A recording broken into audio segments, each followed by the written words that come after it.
It's impossible to underestimate the Fab Four's influence on music and popular culture. Nearly half a century after coming together, the Beatles remain at #1 on Rolling Stone magazine's list of greatest artists of all time, having sold more than 1 billion records worldwide.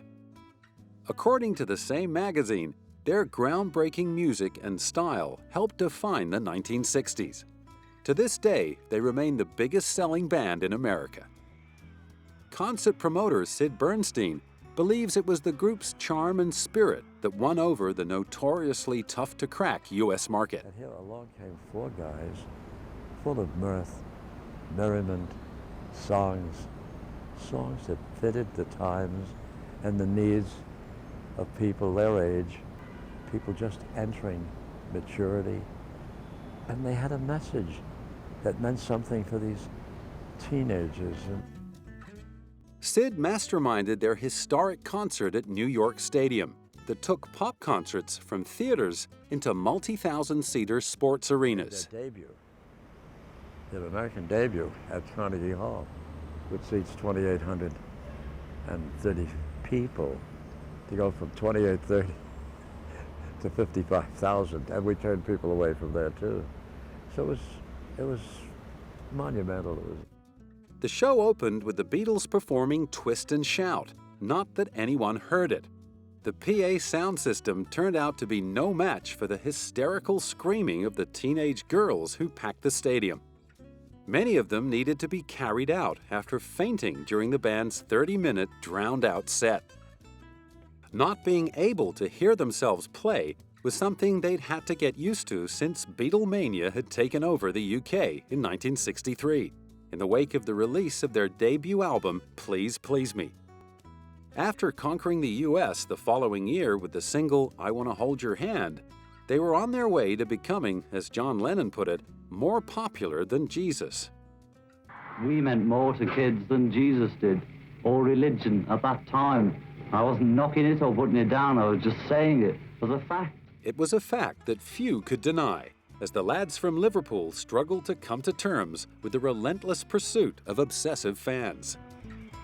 Well, it seems to me that after your show, your real problems really begin. What's it like with these fans outside, Paul? At first, it's murder, because it looks as though they're going to tear you apart. Once you get the hang of it, you get used to it, and I think it gets a bit easier. Have you ever been in physical danger from your fans?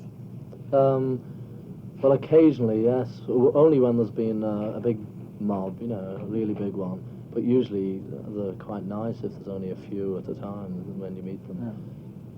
What is it? Do you deliberately try and create these sort of screaming reactions? No, we just, arrive at the theatre and they're always there waiting. And whenever we're doing a show, the police always come and say, don't look out the window, because you excite them. Local police squads were forced to carefully plan special security measures ahead of every scheduled public appearance. And more often than not, the boys traveled to gigs in police vans. Even on the way to and from the airport, they were swarmed by adoring fans. For the shyest and youngest member of the group, all the attention was rather overwhelming, especially when he turned 21. High cake and 52 bags of stuff to be looked through. So I can't say at the moment. I'd like to say thanks a lot anyway, because, thousands of people have sent me things. Thank you, everybody. Very nice.